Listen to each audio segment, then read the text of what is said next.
Hello everyone, in this tutorial I'm gonna share with you about the filtering. Alright, let's start with the filtering with passing interface.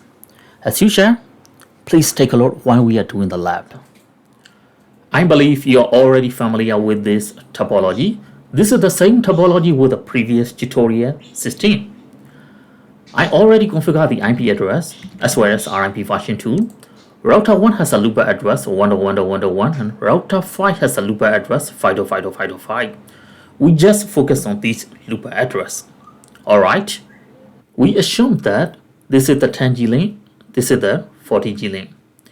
Based on this topology, the incoming and outgoing traffic for router 1 and router 5, if we go from this way, 1, 2 hop count away, what if we go from this way, 1, 2, 3 hop count away. So primary link is using the 10G, secondary link is using the 40G. What our intention here is that the incoming and outgoing traffic for router 1 and router 5 will always prefer the 40G link. Alright, let's think about it how we can meet this requirement. At the moment, router 1 and router 5 are using the 10G as a primary link because they can send and receive RIP update from this interface.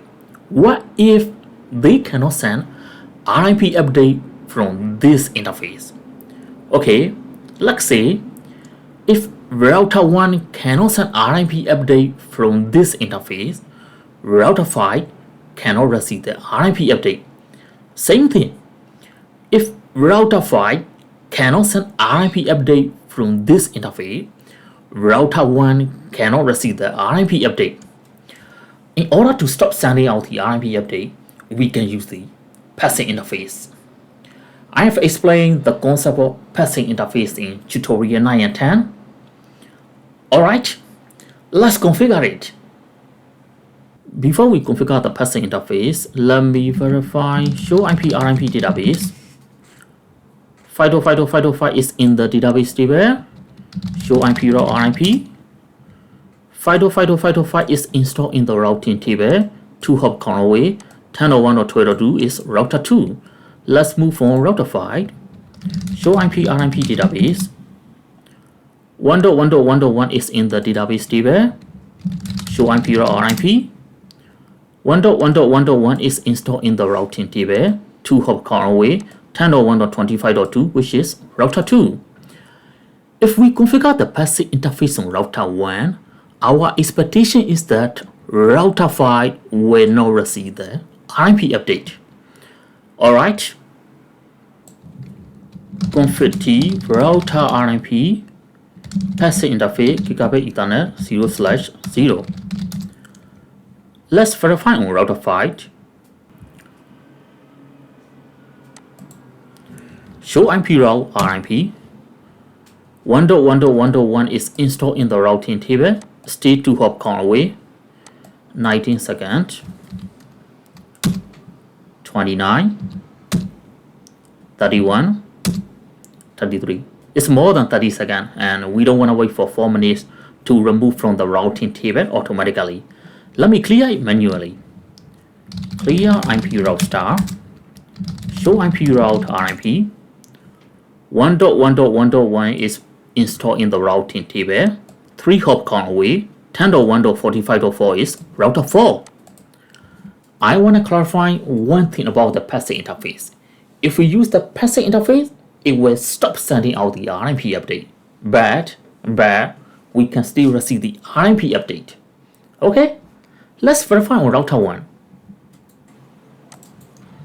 Do show IP route RIP.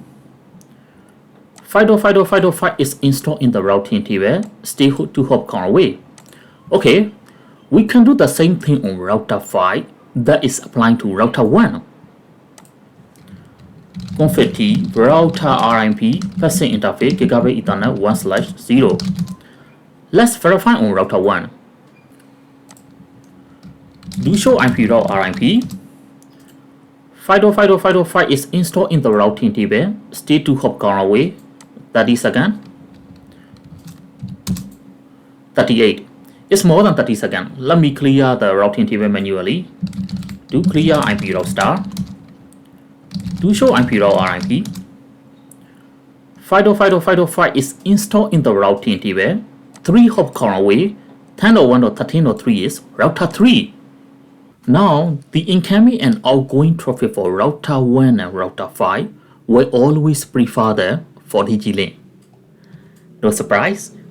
One more thing, I shouldn't forget to mention that if we use the passive interface, we cannot get the redundancy. If we think about the redundancy, don't think about the passive interface.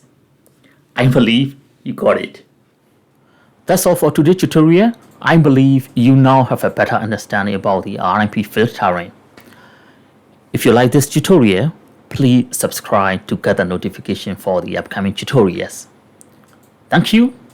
Catch you next time.